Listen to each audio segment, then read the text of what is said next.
we're using to strip furniture. And this is my son Arthur. He did a tremendous amount of research into this, and we found a product that we want to take a chance on.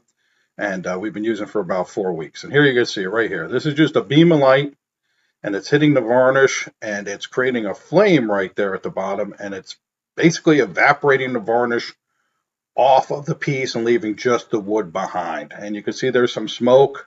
So we right now we're working on ventilation and a few other issues, but it's a new product and we're kind of getting our feel from it, but I figure I'd go ahead and share it with you. Now, we're about 3 weeks into experimenting with this and finding better techniques. The distance and the amount of power, there's a lot of adjustments and there's a lot of different units you could purchase, affects the way this will work. Now, you can see right there, he's cutting into that corner right there, and you can see how that light just wraps right around that corner. Now, what you're seeing there isn't necessarily the light. It may be a little bit of a flame that's created by the varnish and the laser. I'm not too sure. There's not a tremendous amount of documentation on this stuff.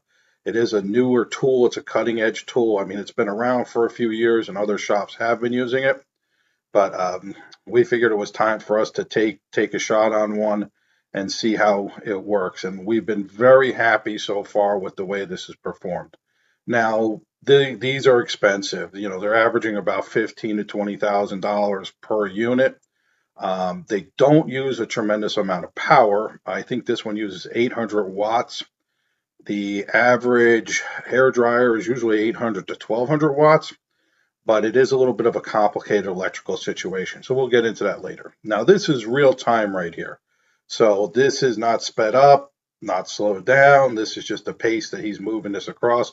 He equates this a lot to stripping, spraying furniture. You kind of got to have real feel for what's happening and pay attention. You have to keep moving. If you stop, you will burn a line in the piece. If you're too close, you will burn a line. You can burn the piece or you can burn out the lenses. Now, we use about a lens a day. They're costing somewhere around $15 to $20. This is a Chinese product. Now here you can see we're just blowing off all that dust, and that's what's left. That quick, that good a result.